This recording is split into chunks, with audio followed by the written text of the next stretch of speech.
अभिक्रिया का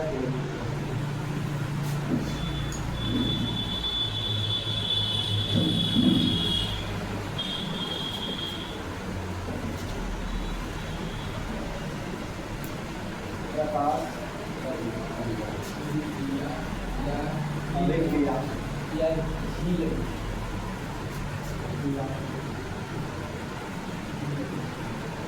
अभिक्रिया। इसको हील अभिक्रिया क्यों कहते हैं पता है? क्योंकि हील नामक वैज्ञानिक ने क्या कहते हैं इसका खोज, इसलिए इसे हील अभिक्रिया भी कहते हैं। अच्छा है नारे काम मजाक करो, नजरान मत देना। चलिए सही तो आ रहे हैं। अच्छा चलिए तो प्रकाश अभिक्रिया हील अभिक्रिया पढ़ते हैं। तो लिखेंगे प्रकाश अभिक्रिया का अध्ययन सर्वप्रथम प्रकाश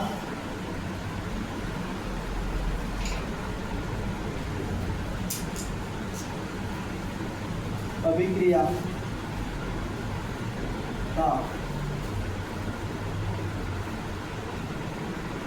अध्ययन सर्वप्रथम प्रकाश अभिक्रिया का अध्ययन सर्वप्रथम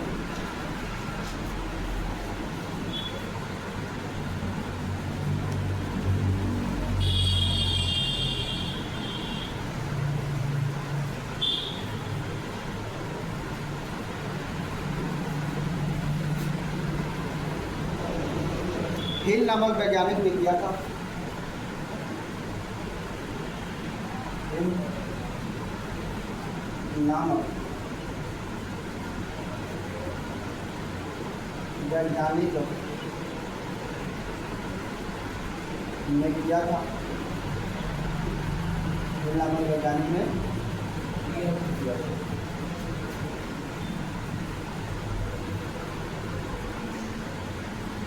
यह क्रिया हरित लवक में ग्रैना में यह क्रिया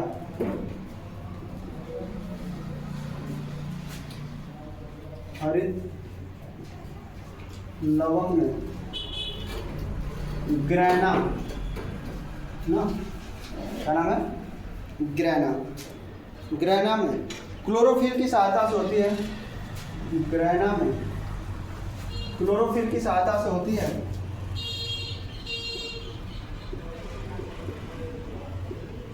क्लोरोफिल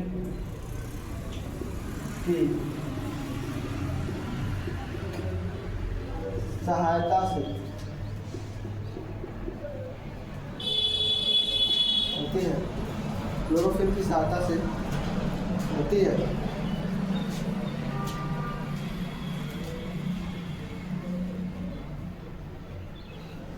यह निम्नलिखित पदों में पूर्ण होती है। यह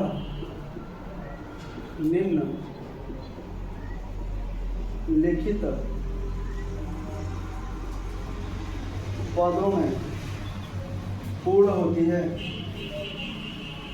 पूर्ण होती है। निम्नलिखित पदों में पूर्ण होती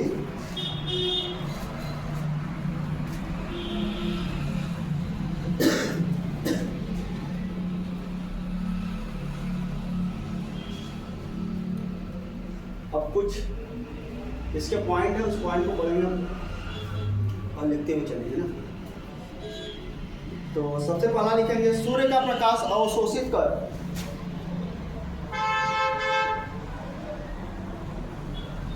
सूर्य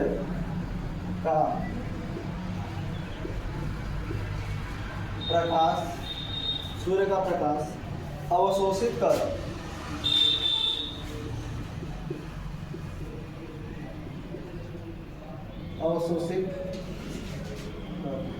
सूर्य का प्रकाश अवशोषित कर हरित लवक में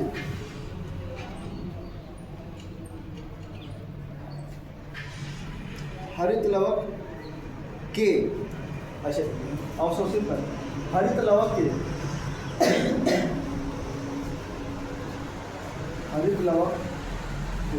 ग्रैनम, ग्रैनम हरित लवक के ग्रैनम में उपस्थित पर्णहरित सक्रिय हो जाता है। ग्रैनम में उपस्थित पर्ण हरित सक्रिय हो जाता है। पर्ण हरित सक्रिय हो जाता है। सक्रिय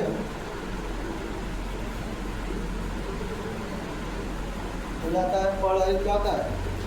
सक्रिय हो जाता है। और एडीपी से एटीपी का निर्माण होता है। और एडीपी से एटीपी का निर्माण होता है। निर्माण होता है। एडीपी का फुल फॉर्म होता है एडिनोसिन डाइफॉस्फेट और एटीपी का फुल फॉर्म होता है एडिनोसिन ट्राइफॉस्फेट। यहाँ पर हम इस जगह लिख देते हैं एडीपी का होगा एडिनोसिन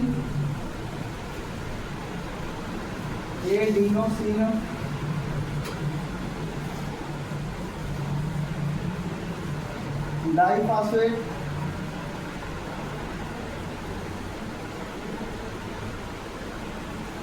और इसका होगा एटीपी का हो जाएगा adenosine triphosphate.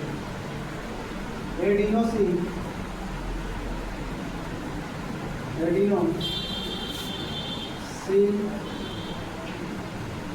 Triphosphate,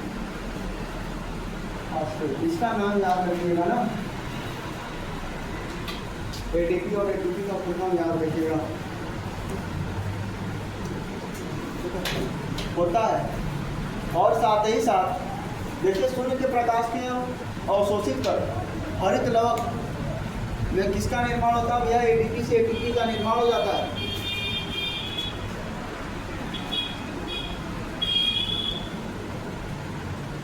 second number आपका रहेगा,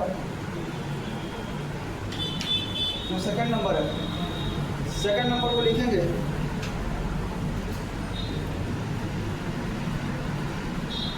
ऊर्जा विद क्लोरोफिल।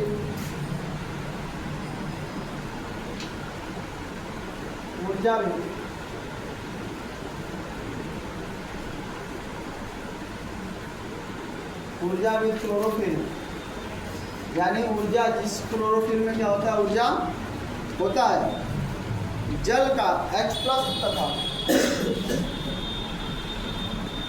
जल का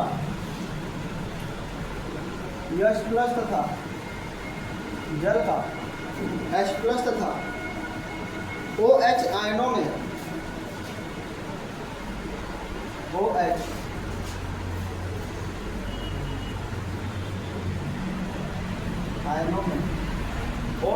आयनों में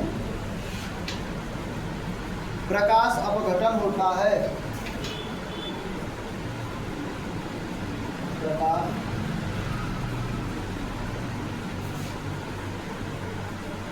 अपघटन होता है।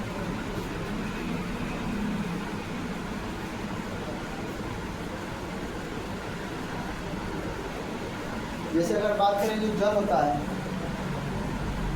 जल के कितने अणु? 4 अणु। जल के कितने अणु? 4 अणु। ऊर्जा विद क्लोरोफिल में लिख दो ऊपर, ऊर्जा विद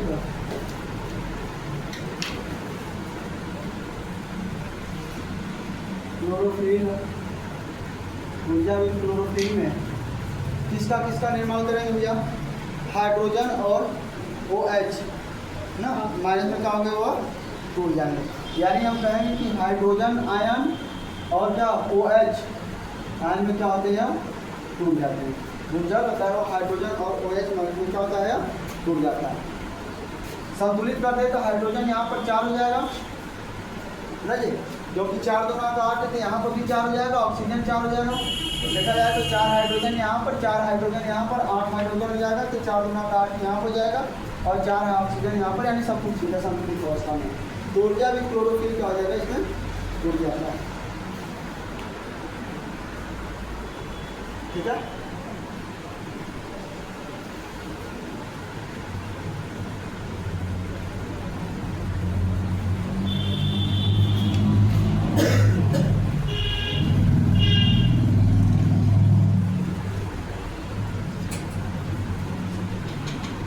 अगला लिखेंगे थर्ड पॉइंट, जल के प्रकाश अपघटन से उत्पन्न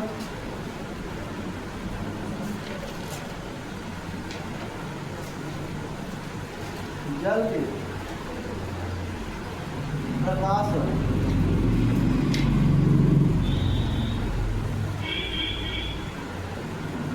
अपघटन से उत्पन्न, जल के प्रकाश अपघटन से उत्पन्न OH आयन परस्पर मिलकर, OH आयन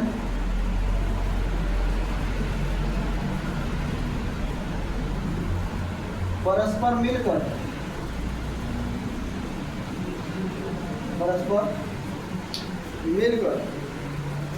पानी और ऑक्सीजन बनाते हैं, पानी और ऑक्सीजन बनाते हैं, पानी और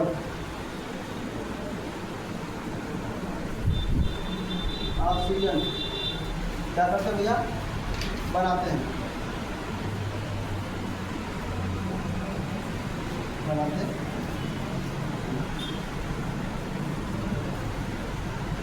और जो गैस होता है स्टोमेटा के द्वारा बाहर निकल आता है, गैस स्टोमेटा के द्वारा, गैस स्टोमेटा के द्वारा बाहर निकल जाता है, बाहर निकल जाता है, गैस स्टोमेटा के द्वारा क्या होता है, बाहर निकल जाता है। जैसे अगर बात करें OH, यहाँ पर जो आयन है, OH आयन है, इसके 4 अणु जो हैं वह क्या होते हैं, संघनन होते हैं, क्या होते हैं भैया, संघनन होते हैं, संघनन होकर जल और ऑक्सीजन का निर्माण करते हैं। जल यानी H2O और प्लस ऑक्सीजन का निर्माण करते हैं। यहाँ पर जो तीर ऊपर लगा हुआ है इसका मतलब ये है ना कि गैस उड़ गया है ना, गैस का उड़ना ही कहलाता है ना। तो मिला दिया जाए तो ऑक्सीजन यहाँ पर 4 हुआ, तो ऑक्सीजन यहाँ पर 4 होना चाहिए, तो हम कह सकते हैं अच्छा यहाँ पर ऑक्सीजन यानी O2 बनेगा, तो यहाँ पर मुझे 4 होगा था, नहीं 4 नहीं होगा, क्योंकि यहाँ पर 4 है कि 2 हो जाएगा, 2 गुना में 4 हो जाएगा। अब 2 ऑक्सीजन यहाँ पर, 2 ऑक्सीजन यहाँ, हाँ ठीक है।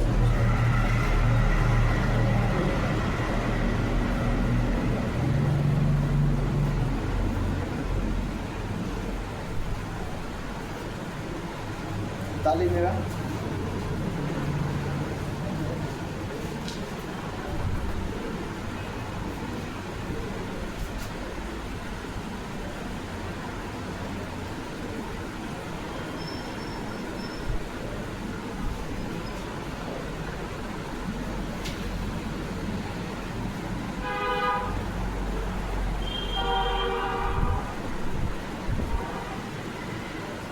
ठीक है जी, समझा दे एक बार पूरा इसको, एक बार पूरा समझा तो मजा आएगा ना, मजा तो लेने आया, पढ़ने कौन आता है ना?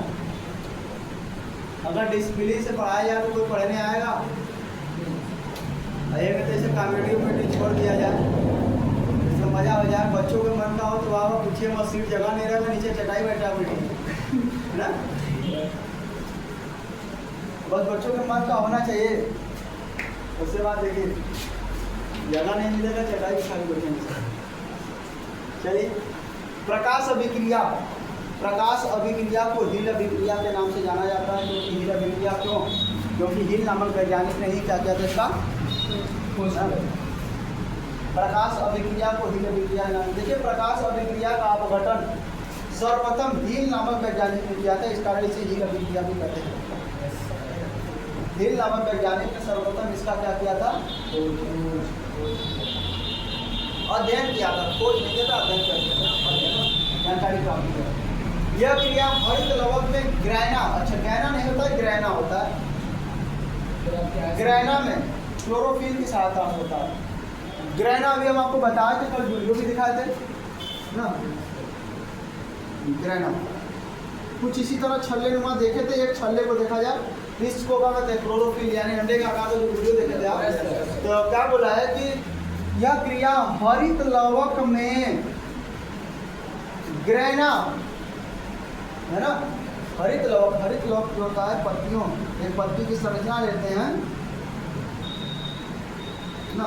लवक हमारा 3 प्रकार का होता है, हरित लवक, और उसके बाद एक होता है वर्ली लवक, अवर्ली लवक, 2 प्रकार का ना, वर्ली और अवर्ली। उसमें एक हमारा आता है हरित लवक। तो हरित लवक में ग्रैना क्लोरोफिल की सहायता से होती है, यानी देखिएगा प्रकाश संश्लेषण कहाँ होता है, तो हम बोलेंगे क्लोरोफिल के अंदर ग्रैना में होती है। प्रकाश संश्लेषण कहाँ होगी, क्लोरोफिल के अंदर ग्रैना में।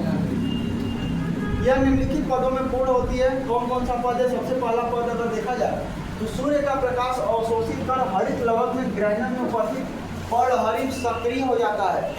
जो हमारा देखिएगा ग्रैनम जो है कहाँ पर उपस्थित है, पर्णहरित। सूर्य की प्रकाश अवशोषित कर हरित लवक के अंतर्गत पत्तियों में हरित लवक पाया जाता है। उस हरित लवक के अंतर्गत ग्रैनम में, हरित लवक में क्या उपस्थित होगा, ग्रैनम उपस्थित होगा। उस ग्रैनम में पर्णहरित सक्रिय हो जाता है। फिर से समझिएगा कि सूर्य का प्रकाश जैसे ही पत्तियों पर पड़ता है, सूर्य का प्रकाश जैसे ही पत्तियों पर पड़ता है तो पत्तियों में उपस्थित क्या हरित लवक, पत्तियों में उपस्थित हरित लवक,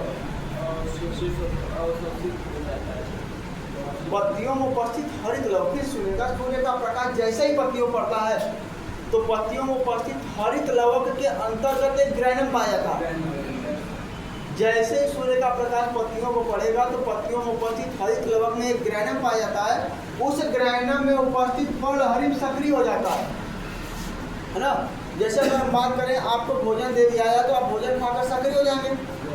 उसी तरह जो पत्तियों में हरित लवक उपस्थित होता है, हरित लवक में जो ग्रैनम उपस्थित होता है उसमें उपस्थित पर्णहरित सक्रिय हो जाता है। और जैसे ही सक्रिय हो जाएगा तो एडीपी से एटीपी का निर्माण होने लगता है। एडिनोसिन डाइफॉस्फेट से एडिनोसिन ट्राइफॉस्फेट। डाई मतलब 2, ट्राई मतलब 3, यानी 2 से 3 में टूट गया है ना। एडिनोसिन डाई मतलब 2 फास्फेट और एडिनोसिन ट्राइफॉस्फेट, यानी क्या हुआ, टूट गया। कब, जब सूर्य का प्रकाश मिला है ना।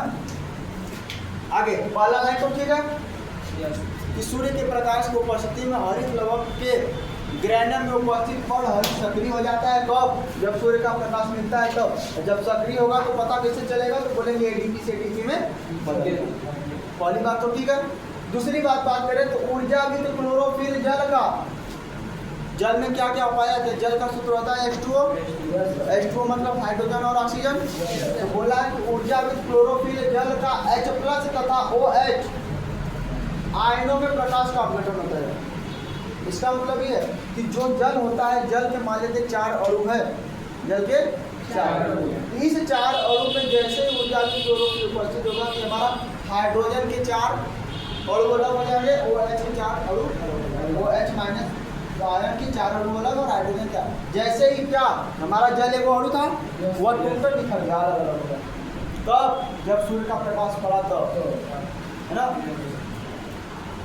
अच्छा बताइए, हम आपको बताए थे कि सूर्य के प्रकाश की उपस्थिति में पेड़ पौधे अपना भोजन बनाते हैं। तो जब पेड़ पौधे अपना भोजन बनाते हैं भैया, तो हमें एक चीज़ ही बताइए कि वह ऑक्सीजन छोड़ते हैं कि नहीं छोड़ते हैं। तो ऑक्सीजन छोड़ेंगे कब, जब जल से अलग होंगे तब तो छोड़ेंगे। जल के अणु में हाइड्रोजन क्या होता है, H2O होता है सूत्र। तो H2O में हाइड्रोजन और ऑक्सीजन बंधे हुए हैं आपस में, हाइड्रोजन ऑक्सीजन बंधे हुए Yes. और जैसे ही बंधे हुए तो बताइए ऑक्सीजन वाला कब होगा, जब वो टूटेंगे तब ना। Yes, तो sir. बताइए क्या यहाँ से जल में हाइड्रोजन और ऑक्सीजन सब अलग हो रहे हैं कि नहीं हो रहे? Yes, sir. तब हम निकलेंगे। अगला, जल के प्रकाश अपघटन से उत्पन्न OH आयन पर परस्पर मिलकर पानी और ऑक्सीजन बनाते हैं। यानी क्या हुआ, जैसे ही जल के प्रकाश अपघटन यानी प्रकाश का अपघटन, जल को अच्छे बताइए, प्रकाश का अपघटन होगा तो जल टूटेगा कि नहीं टूटेगा? Yes, sir. जैसे ही प्रकाश पड़ेगा जल पर, तो देखिए अच्छा नॉर्मल पानी अगर रख दिया जाए बर्तन बाहर, तो बताइए प्रकाश पड़ेगा तो धूप से गर्म होगा, Yes, sir. भाप में बदल जाएगा, यानी टूट रहा है, क्रिया हो रही है। तो वही लिखा है कि जल से प्रकाश अपघटन से उत्पन्न OH आयन परस्पर मिलकर पानी और ऑक्सीजन का निर्माण करते हैं। पानी और ऑक्सीजन का निर्माण करते हैं। तो बताइए पानी और ऑक्सीजन का निर्माण करते हैं तो गैस स्टोमेटा के द्वारा बाहर निकल जाता है। Yes, sir. और जो पानी होता है वो देखें ओस के रूप में पत्तियों में क्या आते हैं, दिखाई देते हैं, दिखाई देते हैं। है ना जी। इस तरह तो हमारा जो OH है हमारा संघनन के दौरान जल और ऑक्सीजन में क्या होता है, टूट जाता है ना जी। क्लियर है यहाँ तक, याद है? अच्छा कितने पॉइंट लिखे? 3 पॉइंट लिखे। अभी अगला भी पॉइंट लिखेगा, चौथा पॉइंट, चौथा भी पॉइंट लिखे हम लोग को। हटा दे इसको। Yes, sir. चलिए हटा देते हैं।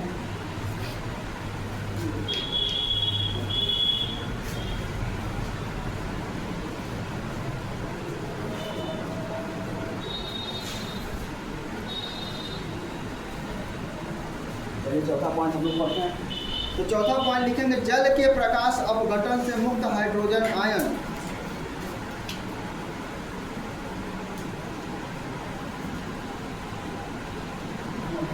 लिखेंगे, जल के प्रकाश अपघटन से मुक्त हाइड्रोजन, जल के प्रकाश अपघटन से मुक्त, जल के प्रकाश अपघटन से मुक्त हाइड्रोजन आयन से उत्प्रेरित, हाइड्रोजन आयन से उत्प्रेरित, हाइड्रोजन आयन से उत्प्रेरित इलेक्ट्रॉन निकलते हैं, इलेक्ट्रॉन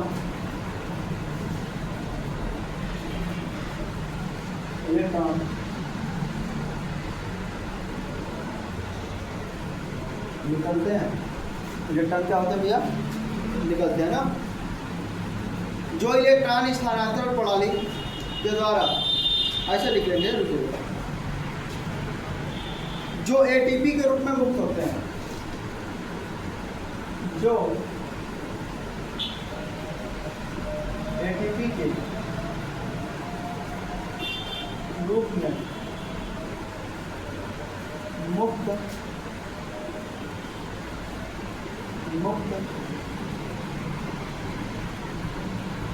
हैं, जो ATP के रूप में क्या होता है, मुक्त होते हैं।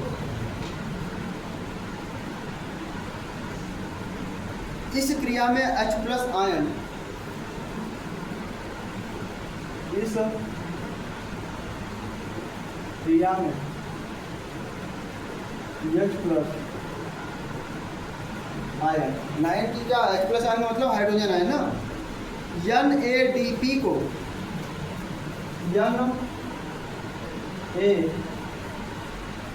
NADP को, NADP को,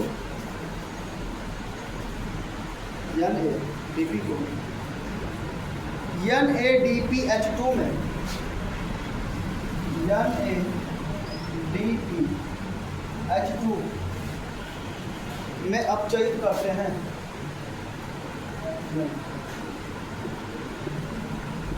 अपचयित करते हैं, ये क्या करते हैं, अपचयित करते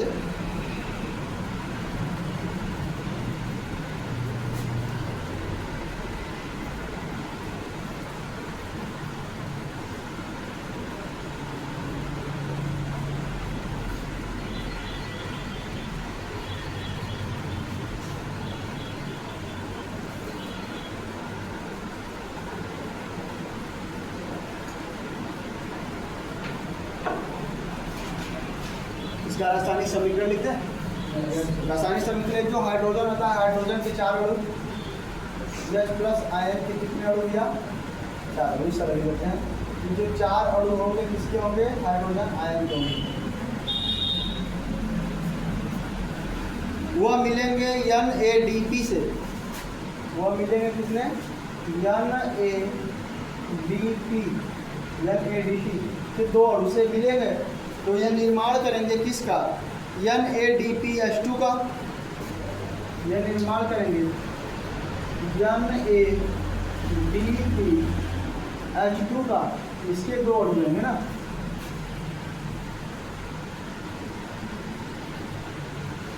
फिर ADP प्लस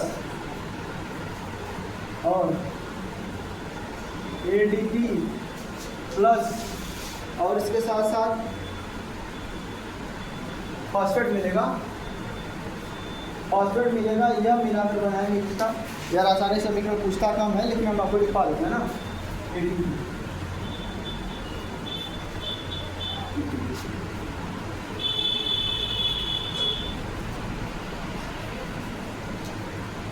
लिख लेंगे ADP से ADP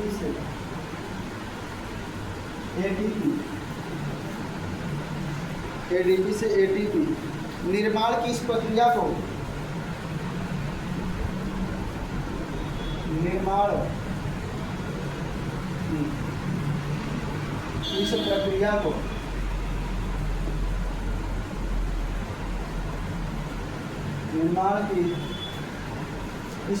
को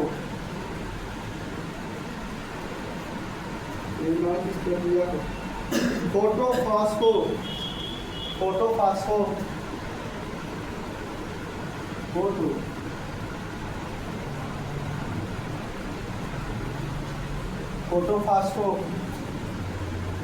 रिलेशन कहते हैं।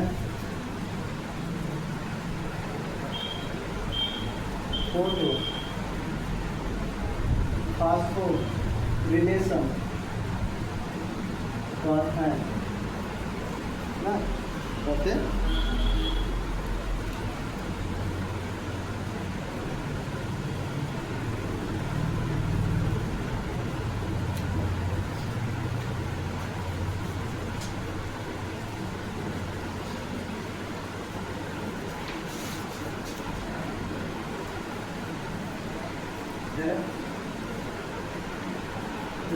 राइटिंग अपनी सुधारिए, है ना। राइटिंग नहीं सुधारेंगे तो देखिए नंबर कम आएगा। और तो कुछ भी नहीं करना है, जितना सब लेकर आते हैं उतना आप ही लेकर आएंगे। फिर आपका पड़ोसी जो है वो आपको कहेगा कि स्कूल पढ़े, कोचिंग पढ़े, सुबह से लेकर शाम तक क्या हुआ, बैग लेकर टहल रहे और हम कुछ नहीं कि बस स्कूल गए।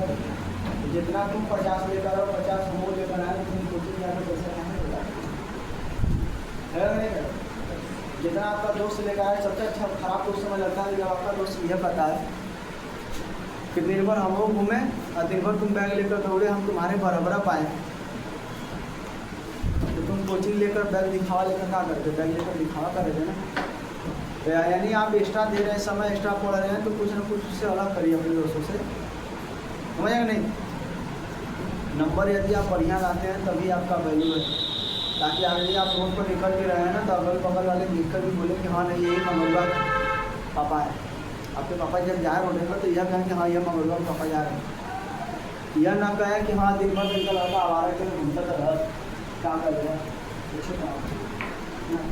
नंबर बढ़िया लाए और उसके साथ साथ खास तौर से अपने दोस्तों को टारगेट करिए। जब अपने दोस्तों को टारगेट करेंगे तब बाहर हो जाएंगे। और प्रयास करिए कि ज़्यादा से ज़्यादा पढ़िए। कभी कल्पना की है, कभी गेस की है अच्छा कि जिस वक्त आप खेल रहे हैं या जिस वक्त आप घूम रहे हैं या जिस वक्त आप टाइम पास कर रहे हो, उस समय कभी कल्पना करिए कि हम खेल रहे हैं, जो हमारा दोस्त होगा जो इस समय हम खेलें तो इस समय वो बैठ कर पढ़ रहा होगा। कभी सोचें? जैसे मान लेते हैं कि यदि आप चले गए मैच खेलने, 1-2 घंटा मैच खेलने में लगेगा। तो जब मैच खेलने में 1-2 घंटा लगेगा तो कभी नोटिस करिए कि हम 2 घंटा मैच खेलने में बर्बाद करें और हमारा क्लास में हमारे ब्रेंच के पास हमारा जो पार्टनर है, हमारे साथ बैठने वाला लड़का इसमें पढ़ रहा होगा, तो 2 नंबर उसका ज़्यादा आएगा कि 2 नंबर आपका ज़्यादा आएगा। तो कभी इस चीज़ छोटी छोटी बातें जो आप नोटिस करेंगे ना, तो आपको पढ़ने में और मन लगाएगा। बस इतना याद रखिए कि जब आपको खेलने का मन करता है, जब टाइम पास करने का मन करता है, तो बस यही सोचिएगा, यदि हम खेलने चल जाए तो हो सकता है हमारे साथ बैठने वाला लड़का, हमारे ब्रेन में बैठने वाला लड़का पढ़ रहा होगा। बस इतना गुरेज करिएगा, आपका खेल सब मर जाएगा, खेलने की इच्छा नहीं करेगा, छोड़ देंगे। अरे यार रात को खाने पीने के बाद सो जाते हैं। सोचिए कितने लड़के ऐसे जो रात को पढ़ते हैं। आप 2 घंटा सोकर बर्बाद किए और 2 घंटा पढ़कर बर्बाद किया। हो सकता है वो 2 घंटा पढ़ा, उसी में से आपके एग्जाम में आ जाए 5 नंबर का क्वेश्चन, तो 5 नंबर आप लो हो जाएंगे, 5 नंबर बना कर आएगा, है कि नहीं? इसी चीज़ को नोटिस करिए आप सब लोग, ठीक है। बाकी पढ़ाने वाला कार्यक्रम कभी पूरा साल भर चलेगा ना, हम आपको छोड़ेंगे ना आप हमें छोड़ेंगे। तो आइए एक बार फिर से रिवीजन करते हैं कि प्रकाश संश्लेषण की अभिक्रिया की बात करते हैं। तो सबसे पहले हम आपको फिर से बता रहे हैं कि वायुमंडल में उपस्थित कार्बन डाइऑक्साइड, वायुमंडल में उपस्थित क्या भैया, तो बोलेंगे कार्बन डाइऑक्साइड, है ना जी। देखिएगा अच्छे समझा रहे हैं कि अगर एक हमारे पास कोई पेड़ है, एक पेड़ बना लीजिए,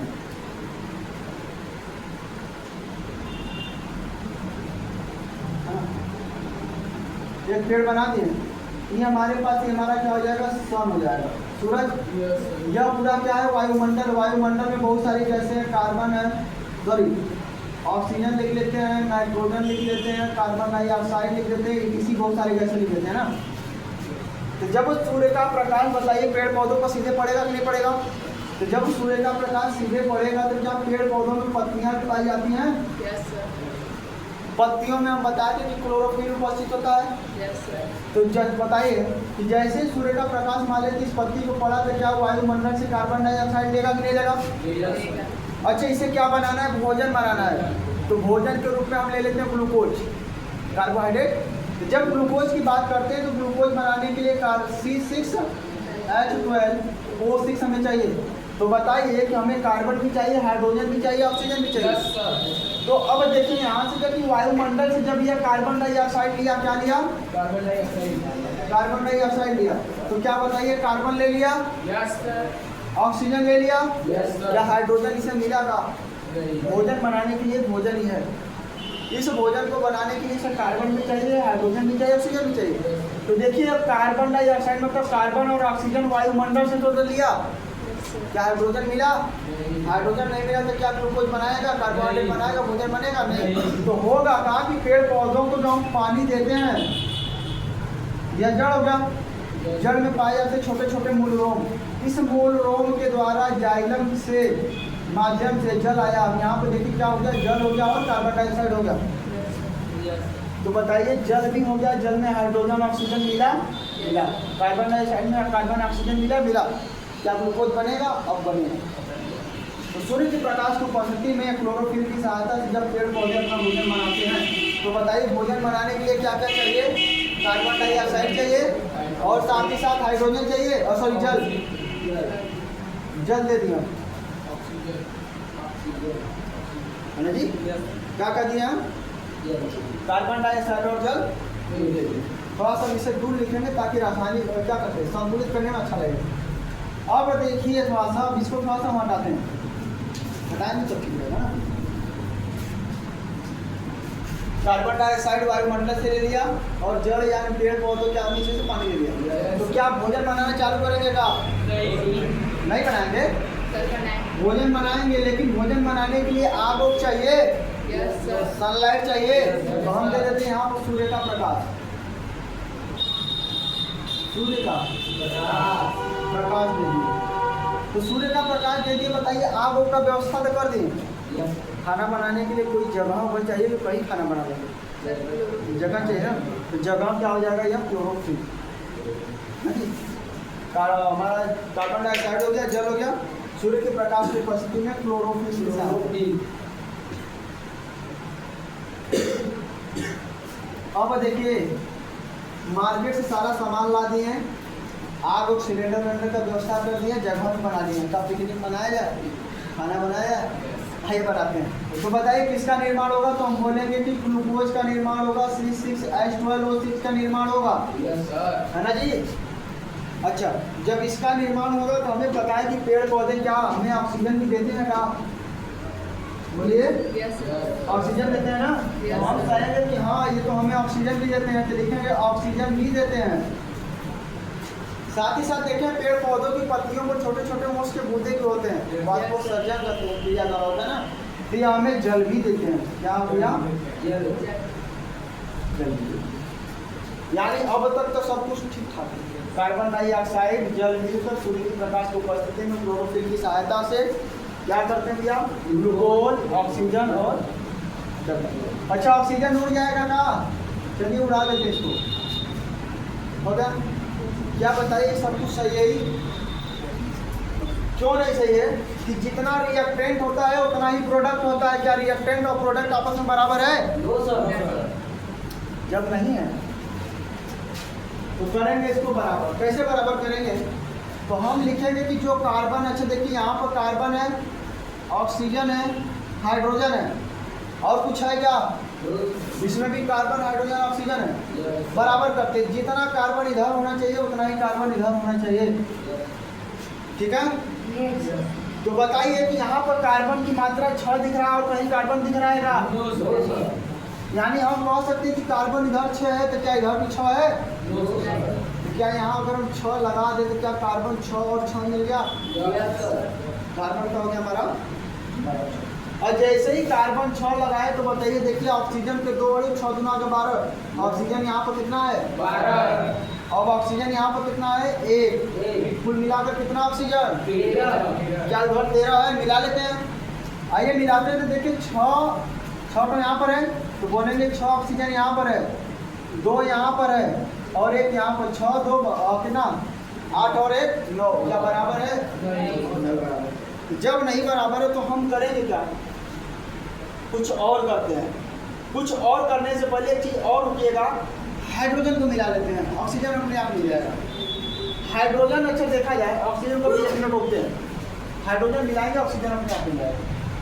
तो हाइड्रोजन को देखा जाए तो हाइड्रोजन यहाँ पर कितना है 12 तो यहाँ पर है और 2 तो यहाँ पर 14, कितना हो गया 14, लेकिन यहाँ पर कितना है 2। तो क्या यहाँ पर 2 बना, 14 बनाने के लिए कुछ कर सकते हैं क्या, 6 से गुणा करेंगे तो कितना हो जाएगा,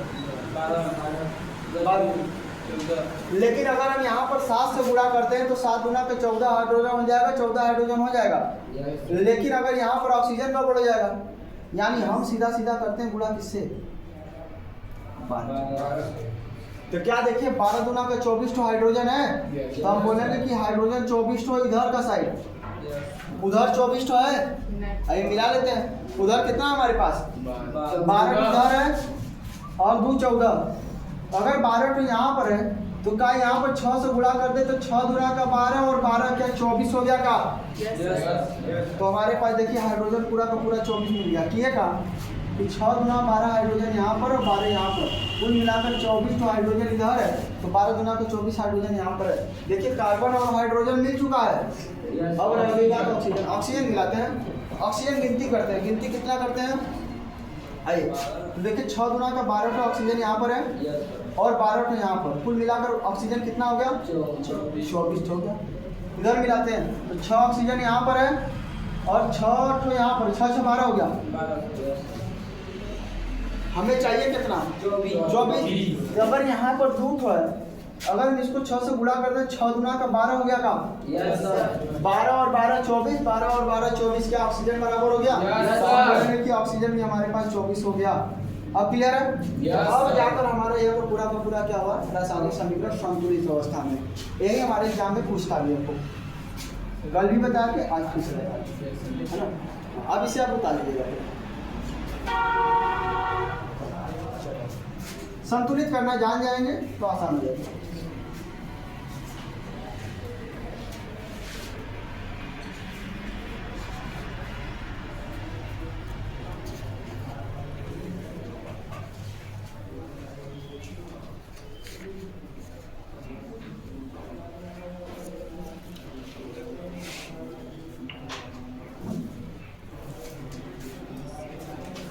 अभी हम सब ये सब क्या पढ़े, प्रकाश अभिक्रिया पढ़ रहे थे ना। यस। प्रकाश अभिक्रिया। अभिक्रिया पढ़े हैं। प्रकाश अभिक्रिया हो गया पूरा का पूरा कंप्लीट। और कल हम लोग पढ़ेंगे जिसका नाम है अप्रकाशिक अभिक्रिया।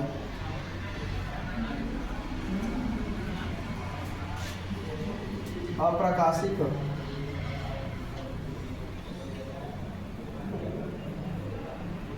अभिक्रिया कल पढ़ेंगे। कल की अगली टॉपिक रहेगा अप्रकाशिक, क्योंकि प्रकाश में जितनी अभिक्रिया होगा तो हम पढ़े आज ही देखें कि प्रकाश के उपस्थिति में जितनी अभिक्रिया हो रहा है सब कुछ ठीक है।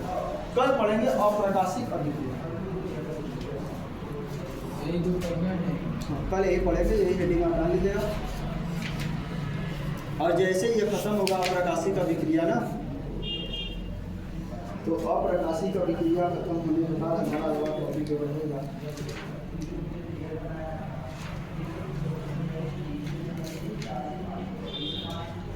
प्रकाश संश्लेषण का महत्व।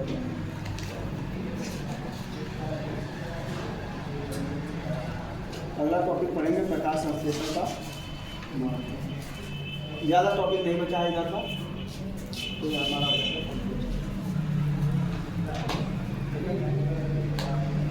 किसी को दिक्कत अभी तक यहाँ तक के टॉपिक में पूछे, किसी को दिक्कत, किसी को दिक्कत नहीं है? कोई ऐसा टॉपिक जो अभी तक पढ़ रहे हैं डाउट में है, कुछ भी नहीं? तो आज की कक्षा को इसी जगह समाप्त कर दिया जाए। यस। आज बहुत पढ़ेंगे, ज़्यादा पढ़ लेंगे तो अनपढ़ हो जाएंगे। कम पढ़ो, थोड़ा पढ़ो। चलिए ठीक है, आज की कक्षा इसी जगह स्टार्ट खत्म कर देते हैं। कल पढ़ेंगे अगला टॉपिक।